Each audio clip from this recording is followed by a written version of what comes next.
देखें, अगर आप ऐसा चाहते हैं ना कि पिता के नाम से संपत्ति है उसको अपने नाम से करा लें,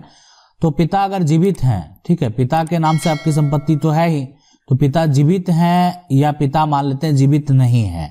ठीक है, नहीं है, तो दो केस हो सकता है, पहला दूसरा। तो देखें, पहले केस में क्या होगा कि अगर पिता जीवित हैं तो उस केस में भी आप संपत्ति को अपने नाम पे कराना चाहते हैं, लेकिन उस केस में जो भी संपत्ति है अगर अपने नाम पे आप उसको ट्रांसफर करा रहे हैं, म्यूटेशन कायम करवाना चाह रहे हैं, दाखिल खारिज करवाना चाह रहे हैं, तो उसमें पिता को किसी भी प्रकार का ऑब्जेक्शन नहीं होना चाहिए और पिता आपको इस बात के लिए सपोर्ट करता है कि हाँ ठीक है, हमारी सहमति से ही ये संपत्ति हम अपने बेटे के नाम से ट्रांसफर कर रहे हैं। ये हो सकता है कि उनको अधिकारी इस बात की पुष्टि करने के लिए भी बुलाया जाए, तो उनको वहां भी ये बात वहां स्पष्ट करना होगा और लिखित तौर पे भी देना होगा। तो ऐसा करेंगे तो वो संपत्ति जो है वंशावली के हिसाब से अगर पिता के नाम से है तो जो उनके वंशज हैं उनके नाम से वो संपत्ति ट्रांसफर हो जाएगा। तो इस तरह से आप अपने नाम पे संपत्ति है करवा सकते हैं। लेकिन अगर पिता जीवित नहीं है तो पिता का मृत्यु प्रमाण पत्र बनवाना पड़ेगा, साथ में वंशावली भी बनवाना पड़ेगा। वंशावली और मृत्यु प्रमाण पत्र दोनों बनाने के बाद आपको दस्तावेज तैयार करने होंगे जो संपत्ति है, और उसके बाद उसको अपने म्यूटेशन कायम करने के लिए आपको ऑनलाइन अप्लाई करना होगा। एक्चुअली ऑनलाइन अप्लाई आपको दोनों केस में करना होगा। लगभग सभी राज्यों में अब सिस्टम यही हो गया है कि संपत्ति अगर आप ट्रांसफर कराना चाहते हैं तो आपको ये ऑनलाइन अप्लाई करना पड़ेगा। तो ये करने के बाद आप करा सकते हैं और उसके बाद जो है वो संपत्ति आपके नाम से हो जाएगा। उसके बाद आप जो है उसको जैसा भी कर सकते हैं, लैंड का टैक्स आप पे करेंगे, सब कुछ आपके नाम से कायम हो जाएगा। सवाल देखें, आज जो सवाल है ऐसा ही है कि सर मेरे पापा नहीं रहे और वो अभी एक्सपायर हुए हैं, ठीक है, मेरे 3 भाई हैं, पापा किसी के नाम वसीयत नहीं कर गए, पर क्या मुझे मेरे पापा के घर पर हिस्सा मिलेगा, प्लीज सर बताएं। तो देखिए, कोमल तिवारी जी पूछ रहे हैं, तो यहाँ पे क्या है कि अगर पिता के नाम से संपत्ति है और पिता के एक बेटा है और एक बेटी है, या मान लेते हैं कि 2 बेटा है 1 बेटी है, जो भी जैसा भी कंडीशन हो, तो यहाँ पे बेटी को भी अब उत्तराधिकारी माना गया है। हमारे कानून में संशोधन कर दिया गया है, बेटी अगर हक लेना चाहे तो ले सकती है। जिस तरह से बेटा हक लेना चाहता है तो ले सकता है, ऐसा थोड़ी है कि बेटा भी अपना चाहे तो हक त्याग कर सकता है, दूसरे भाई को दे सकता है, उसके लिए वो स्वतंत्र है। लेकिन अगर बेटी भी ऐसा चाहे तो वो अपना हक त्याग करके किसी दूसरे भाई को दे सकता है, उसके लिए भी अपना हिस्सा का हक जो है किसी को दे सकता है, उसके लिए स्वतंत्र है। तो अगर बेटी चाहे उस संपत्ति में हक लेना, हिस्सा लेना, तो आसानी से ले सकता है। रही बात क्या करना पड़ेगा, तो आप जो है राजस्व के अधिकारी के पास भी आवेदन कर सकते हैं कि आपके नाम से जो है जमाबंदी नहीं कायम किया गया, म्यूटेशन नहीं कराया गया, दाखिल खारिज आपके नाम से नहीं कराया गया, आपको जो है एक तरह से आपने किसी तरह का एनओसी नहीं दिया है और फिर भी आपके नाम से संपत्ति को जो है ट्रांसफर नहीं हुआ, तो ये सब आप वहां पे शिकायत कर सकते हैं। उसके अलावा सिविल न्यायालय से आप चाहे तो पार्टीशन सूट भी फाइल कर सकते हैं, ताकि कोर्ट के द्वारा भी आप बंटवारा के लिए वहां पर केस फाइल करके अपना हिस्सा ले सकते हैं। अगला सवाल है कि सर मैं ये कहना चाहता हूं कि मेरे पिताजी के नाम से जमीन है, उसमें किसी और का घर बना हुआ है आज 15-20 साल से, और उस जमीन का रसीद मैं कटा रहा हूं अपने नाम से। जो जमीन मेरे पिताजी के नाम से है, मेरा पिताजी उसका रसीद जो है बांट रहे हैं, घर किसी और ने उसने बनाया था, मैं उसका क्या करेगा सरकार। देखिए, अगर आपके नाम से जमीन है ना और आप जो है और उसमें किसी और का घर बना हुआ है, 15-20 साल से हो, 30 साल से हो, तो जमीन जिसके नाम से है, ठीक है, अब उस व्यक्ति को ठीक है वो कब्जा करके रखा हुआ। देखिए, सर्वे के में क्या होता है कि वो भी अपना जुगाड़ कराता है कि हम लंबे समय से इसमें कब्जे में हैं, ग्रामीण के द्वारा, जो ग्रामीण के जो भी एक तरह से पंचायत स्तर लेवल पे जो भी इलेक्शन करके मुखिया हो, सरपंच हो, उनके द्वारा भी लिखित तौर पे अगर दिया जाता है तो जो कब्जाधारी है वो अपने नाम से सर्वे भी करा लेता है। लेकिन अगर इस बात की अगर आपको ऐसा है कि ऐसा दिक्कत ना हो, तो आप उससे पहले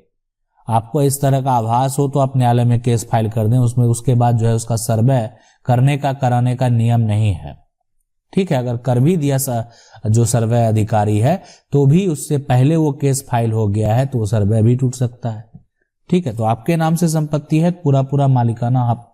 अभी फिलहाल आप ही रखते हैं। लेकिन कब्जाधारी के लिए भी हमारे देश में कानून है कि अगर वो 12 साल से अधिक समय पे कब्जा है तो वो एक तरह से प्रतिकूल कब्जा कानून यानी उसमें जो है एडवर्स पोजीशन का केस फाइल कर सकता है और अपनी मालिकाना हक की बात कोर्ट के सामने रख सकता है। अब डिपेंड करता है कोर्ट के ऊपर कि कोर्ट क्या निर्णय देती है। सवाल है कि मेरे परदादा के नाम से जमीन है लेकिन मेरे दादा उस जमीन जो छोड़ के किसी दूसरे जगह जाकर रहने लगे, लेकिन मुझे उस जमीन पर अपना कब्जा करना है, लेकिन डॉक्यूमेंट भी नहीं है और ना ही कब्जा है, लेकिन जमीन आज भी मेरे परदादा के नाम पर है। तो सबसे बड़ी बात है कि अपना जो डॉक्यूमेंट है आपका, जो आपका जमीन का कागज है, उसको निकालने का प्रयास करें। आपका जहां से वो निकले, जिला अभिलेख से निकले या आपका कोई रजिस्ट्री है तो रजिस्ट्री का नकल निकाल के आप उसका अप टू डेट करा के, और उस पे नहीं है तो मोटेशन करवा के आप उसका जो है लैंड का टैक्स अगर आप पे कर रहे हैं, और तो वही आपका एक सबसे महत्वपूर्ण डॉक्यूमेंट है फिलहाल कि आप टैक्स दे रहे हैं, और बाकी जो भी आप उससे संबंधित कागजात हैं वो आप निकाल लें। तो उसके बाद आप टाइटल सूट का मुकदमा कर सकते हैं और आपको फिर पता भी लगाना पड़ेगा आप मुकदमा किस पे करेंगे, तो आपका जमीन कहाँ पे है और किस आदमी के द्वारा कब्जा किया गया है। सवाल है कि सर मैं बिहार का हूं, मेरे परदादा का जो है यहाँ पे जमीन है, जमाबंदी रसीद कटा हुआ है और मेरा हिस्सा का जमीन किसी ने कब्जा कर लिया। तो हम चाहते हैं कि बिहार के जनता दरबार में जाने, तो हमें बिहार के जनता दरबार में क्या क्या डॉक्यूमेंट, देखिए वहां पे अप्लाई करना पड़ता है। अप्लाई करने के बाद अगर आपका नंबर आ जाएगा और उस दिन आपको बुलाया जाएगा, ठीक है, कि अगर जमीन संबंधित समस्या उस दिन सुना जाएगा, ठीक है, तो आप जा सकते हैं बिल्कुल वहां पे। आप देखिए आपके जो सरकार हैं और इसीलिए लगाया जाता है कि आपको अगर किसी प्रकार का समस्या है तो आप वहां पे उस बात को रखिए और एक प्रयास होता है, आप एक प्रयास कर रहे हैं, हो सकता है कि आपका समाधान वहां से निकले।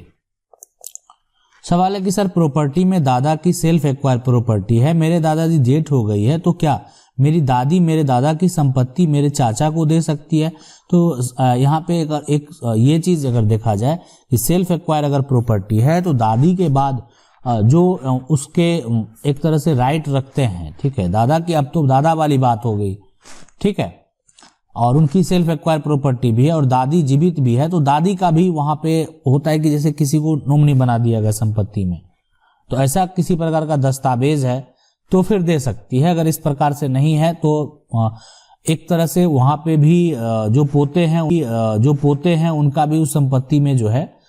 हिस्सा बनता है। लेकिन क्या होता है कि जो 4th जनरेशन होता है उसके बाद वो जो सेल्फ एक्वायर प्रॉपर्टी है वो एंसेस्ट्रल प्रॉपर्टी बन जाता है, मतलब पैतृक संपत्ति जो है वो बन जाता है। सवाल है कि सर मैं झारखंड से हूं, सर मेरे पापा 4 भाई बहन है और हम लोगों का जो है घर चारों भाइयों में बराबर बांट दिया गया है, लेकिन मुझे अपना मकान का डॉक्यूमेंट अलग करना है, तो क्या उसके लिए क्या प्रोसेस है? देखिए अगर 4 भाई हैं और अगर घर जो है बांट गया है, ठीक है,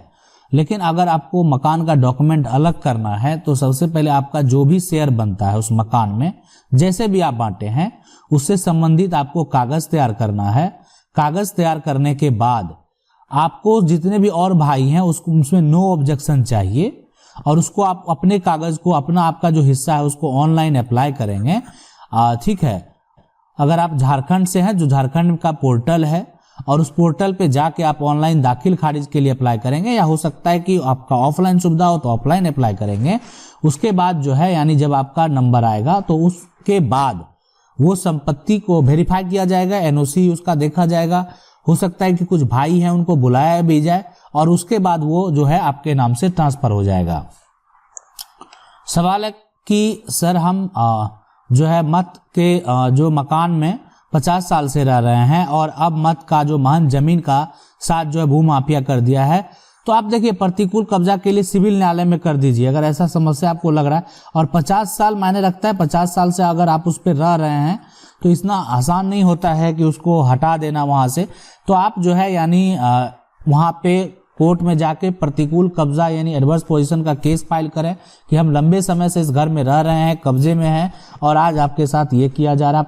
अपना मालिकाना हक का दावा कर सकते हैं। सवाल है कि राम नरेश जो है प्रजापति का आपको नमस्कार, आपको भी नमस्कार। मेरे जमीन मेरे कब्जा यानी पैतृक जो है सन इतना 42-43 से है, जो कि खेसरा नंबर इतना में मकान बनाकर रहते हैं। दूसरा भाई पटीदार है, यहाँ पे कहा नंबर जो है यानी 640, दोनों नंबर को यहाँ पे सोट का जो है आधार मकान विवादित कर, जो कि न्यायालय में 18 ईयर्स हो चुके हैं, विचाराधीन है। कोर्ट जो है यानी मध्य प्रदेश प्रोसेस चल रहा है, सुझाव दें। देखिए एक चीज होता है ना, जो ये अगर भाई से अगर ही विवाद हो ना तो सबसे समस्या उत्पन्न होता है, और कोर्ट में इस तरह का इसलिए कि कोर्ट के द्वारा देखा जाता है कि हाँ ठीक है, निर्णय देने में भी कि इसकी सहमति है कि नहीं है, और उसके बाद जो है तो सबसे ज्यादा जो है ये समस्या है। और सिविल न्यायालय में ऐसा हाईकोर्ट का सुप्रीम कोर्ट ने भी कहा है कि अभी फिलहाल जो है सिविल न्यायालय में का जो मामला सबसे ज्यादा है, और उसके बाद जो है जो समस्या है उसका सॉर्ट आउट जल्द हो, उस पर बहुत सारे नियम बनाए जा रहे हैं। लेकिन अब आप प्रयास करें, देखें इसमें कहीं ना कहीं इतना लेट अगर हो रहा है ना, तो आप भी एक समय ऐसा हुआ होगा कि आप लूज हो गए होंगे। लूज होने का मतलब है कि आप उतने एक्टिव नहीं रहे। आपका या तो मान लेते हैं जो आपके वकील देख रहे हैं उनसे आप बात कीजिए कि आपको इतना लंबा समय आखिर आपकी जो डेट आ रही है उस पर हो क्या रहा है, कि ऐसा तो नहीं आपके वकील के द्वारा हमेशा डेट मांगा जा रहा है, या आप ही बोल रहे हैं कि अगला डेट ले लिया जाए। तो बहुत तरह की चीजें हैं, आप उनसे बात करें, जानकारी लें कि आज क्या हुआ। सामने वाला अगर कोई डॉक्यूमेंट सबमिट नहीं कर रहा है, सामने वाला अगर उनकी गवाही नहीं हो रही है तो क्यों नहीं हो रही है, तो वो ये सवाल आप कर सकते हैं अपने वकील से। अगर आपको वीडियो अच्छा लगा, वीडियो को लाइक जरूर कर दें। चैनल को पहली बार देख रहे हैं, सब्सक्राइब करके जो बेल आइकन है उसको जरूर दबा लें। मिलते हैं अगले वीडियो में, तब तक